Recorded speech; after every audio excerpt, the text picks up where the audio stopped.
see something that said, take a look what happened.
There are claims, and now I will stress claims, out there that the shooter who was killed was on a tower, possibly a water tower, or on the roof of a house. If if that is true, there's a question as to whether that shooter was inside or outside the perimeter that's set up where you have the metal detectors. Right. In other words, it's possible that the perimeter was set up on the ground immediately around Trump, which you would expect, but that this shooter was outside the perimeter, and therefore that is what has happened. That's going to have to be established. And it is interesting, by the way, that the quick announcement has been made in the last few minutes that the FBI investigating, as well as the Secret Service, of course, the Bureau of Alcohol, Tobacco, and Firearms, in other words, a full mobilization of federal agencies to establish exactly what happened here. It also appears to be the case that if we have, we have had the confirmation of one attendee at the rally was killed. We have the reports that another was seriously wounded, that we're talking about not just a single shot, but we're talking about multiple shots. And that again is serious. Yes. That someone Again, can get multiple shots. Worth underlining, as you have, but just worth underlining at the moment. All we know is that a shooter, singular, has been neutralized, as they put it in their language, and that I'm saying he or she was at Donald Trump's rally. So we don't know whether that was, as you suggest, a tower or a roof on the house, but the language they're using was at the rally. But we do know as well that an attendee is dead. Yes. Exactly. And again, again, we don't want to speculate. We don't want to go beyond this. So at this point, I think, the obvious answer to your question is that there will be an immediate attempt. It's now just 7:43. So it's still light, it's still evening in Pennsylvania. The scene has been sealed up as a crime scene. So that will be one of the priorities, to establish exactly what happened, the chain of events where you had what was a serious security breach. And again, just to put this in historical perspective, to remind your viewers and listeners, while we talked earlier that there have been notable acts of political violence, there have been woundings of American legislators in recent years. This will be the first attempt on a president's life since Ronald Reagan in 1981. It is. He was shot. I was speculating about that earlier. That's the last one I could remember. Yeah, well, that's quite some time. I mean, that's basically either end of my lifetime. Yeah. Yeah, and what happened at that point, just again to give perspectives, is that we had a series of attempted shootings that took place. My recollection is that Gerald Ford, there were 2 attempts on his life that took place, which would have been in the mid-1970s, and then you had the Reagan shooting, which took place just a few years later. So that really ramped up the pressure which is, look, what's going on here, folks? We got to make sure this doesn't happen again. And as Alistair, as your correspondent, was reporting, security at these events is incredibly tight. Everyone in the crowd would have had to go through a metal detector, a magnetometer. There would have been searches throughout the crowd. And that's one reason why this is kind of stunning, is that we've gotten used to the presidents being so protected that we didn't have this type of attempt occurring. Now it has, which means you're going to go through the turmoil of the investigation, and then the turmoil of what happens in terms of people responding to that investigation, including people who are going to politicize it for their own gain. I mean, no candidate until Trump has had this kind of raucous rally since Reagan, have they? I mean, that's the thing. I'm not in any way suggesting that he was inviting something like this, obviously, but nonetheless, the circumstances in which something like this might happen seem to be created more readily through his rallies than through others. And, it's difficult, isn't it? Obviously, at the moment, everyone in public life is saying, wishes to him and we're pleased he's unharmed and all the rest of it. But people will start saying it's Trump that's created the environment that allowed this to happen. Again, and here we want to draw a line. First of all, Donald Trump should not carry the blame in terms of that someone carried out an attempt on his life. That's not what we're saying here. But I think that contrast in terms of political approach and rallies is very important. So let's walk it through in terms of recent years. When you talk about, for example, Barack Obama with the hope and change message, large rallies, huge, enthusiastic rallies, but rallies that always tended to talk on the upside in terms of what could be done working together in terms of Americans. The rallies that were being held, by Joe Biden, both in 2020 and that are being held now. Again, the upside of America. In other words, the rallies tended to be what Michelle Obama quite famously said in 2016, which is when they go low, we go high. Trump isn't that type of politician. Trump is an attack politician in the sense that he's not talking about the positive of everybody working together. There are his people, and they're the people that he does not like. And it is not just a politician's trick. He viscerally does not like certain groups, certain people. And when he doesn't like certain groups, certain people, he talks in terms of fight, fight, fight. The exact phrase he used after he was, the attempt on his life. That was his immediate reaction. And it's that type of combative politics combined with the polarization in social media, which makes America a very, very different place from, to give you a comparison, the one in 2009, when Barack Obama was inaugurated as America's first Black president, with more than 1.5 million people on the Washington Mall. Not a single one of them was violent. In fact, almost all of them were joyous in terms of that moment of American history. We're in a much different place in 2024. We've just heard from Nancy Pelosi, who's posted on X, as one whose family has been the victim of political violence. I know firsthand that political violence of any kind has no place in our society. I thank God that the former President Trump is safe. As we learn more details about this horrifying incident, let us all pray that all those in attendance at the former president's rally today are unharmed. So gracious, open, kind of what you'd expect. What's notable, it strikes me, is that we've been covering this for an hour and a half now, and we haven't yet heard from President Biden or Kamala Harris. Now, in other circumstances, maybe that wouldn't be remarkable. They have to be briefed first, don't they? But everyone else's tributes are coming in. Former presidents, George W. Bush, now Nancy Pelosi, the Speaker. And we haven't heard yet, I think. I will certainly refresh my feeds when I finish making this point. But we haven't heard yet from President Biden. Do you think that will start to be an issue? No, because I think they will come. I think what you've identified it, and as we know that Biden and Harris are being briefed on the situation, and this is, one of the most serious situations you can have in American political life, an assassination attempt on a former president, on a presidential candidate. So that will come. I think it's really interesting that Nancy Pelosi statement you read, Ollie, because there's some interesting context behind it. Nancy Pelosi was here in Ireland. I actually saw her speak, and her husband was here as well. And that was notable because what happened is there was an intruder in Nancy Pelosi's house. Yes. Who attacked Paul Pelosi with a hammer and seriously injured him. She was not there at the time. The intruder was shouting, "Nancy, where's Nancy? Where's Nancy?" Why do I bring that up? On January 6, 2021, if you want to talk about political violence or attempted political violence, there were also crowds in the U.S. Capitol that were shouting, "Where's Nancy?" looking for her. And there were crowds in the Capitol who were shouting, "Hang Mike Pence," who was then vice president. Why was that political violence taking place?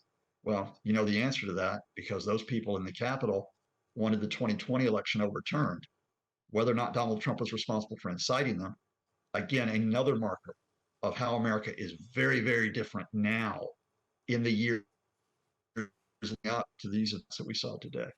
Given that context, do you think it is remarkable that Pelosi was able to make that statement, or do you think actually it's just what you do in this circumstance?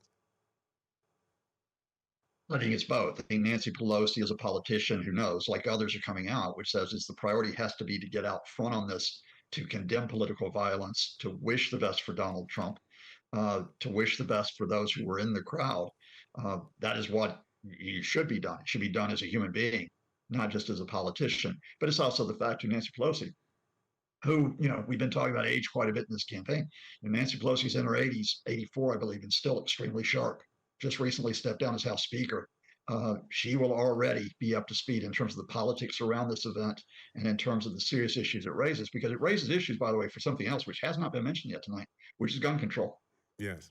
And of course, the irony that's here is that that Donald Trump and most of the people in that crowd would be opposed to any form of gun control. Well, actually, we did mention this briefly an hour or so ago, and we had a Democrat political strategist on, and he said,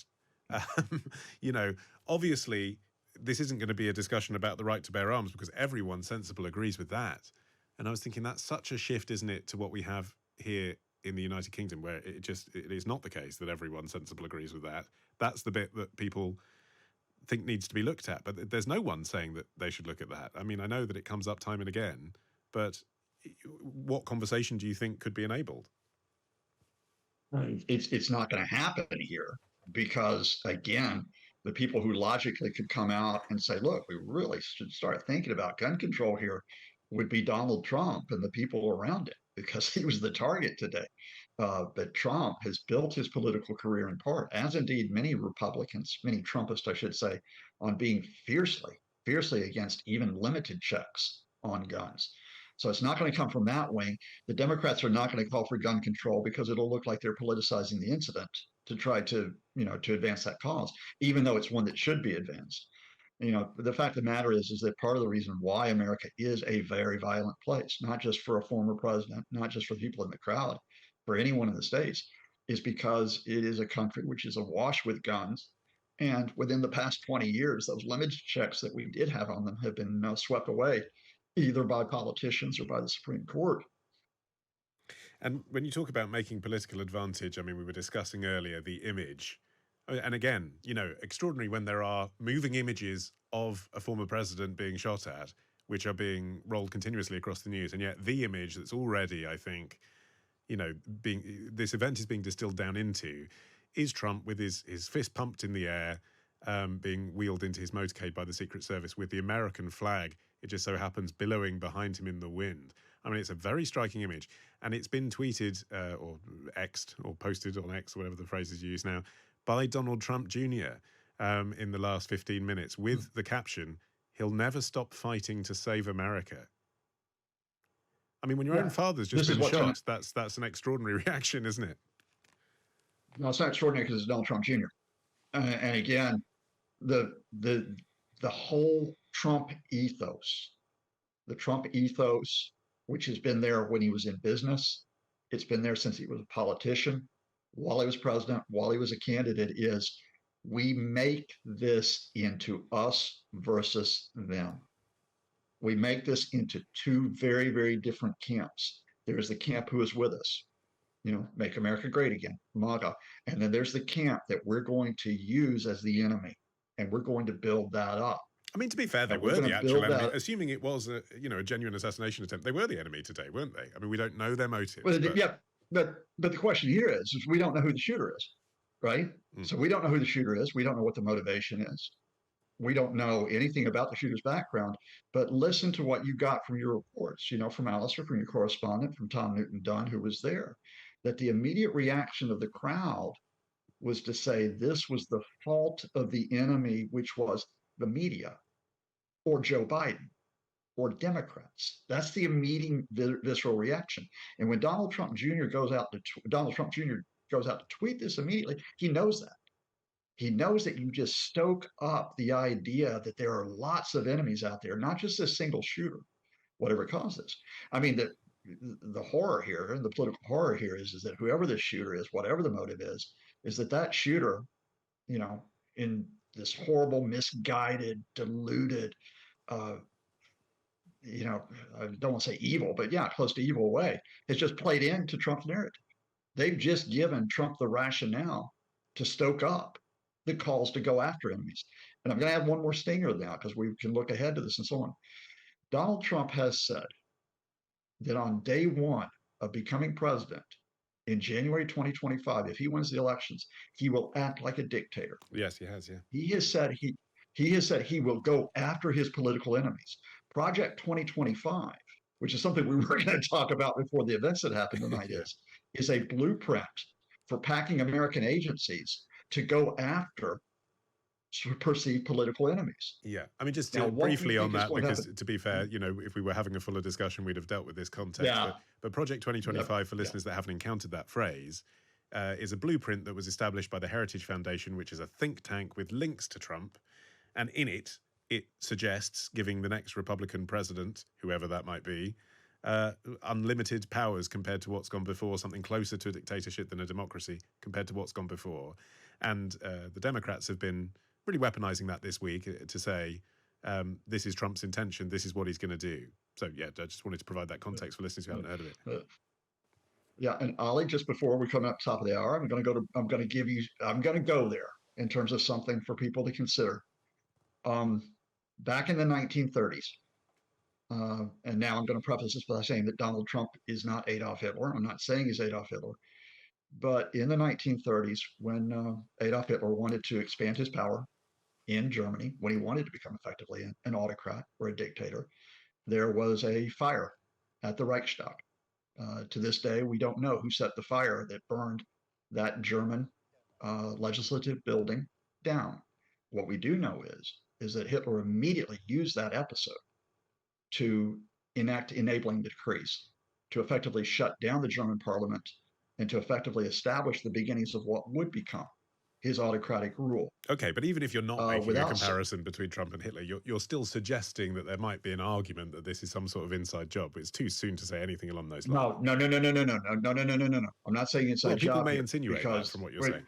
Well, I don't want them to insinuate that. What I'm actually saying is something very clear, and that is let's clarify that, because we don't, I mean, you can imagine, Twitter's going to be going crazy at this point. No, I'm not saying it's an inside job. This was a shooter who went after Donald Trump. Donald Trump didn't set this guy up. You're saying it can be leveraged for his advantage.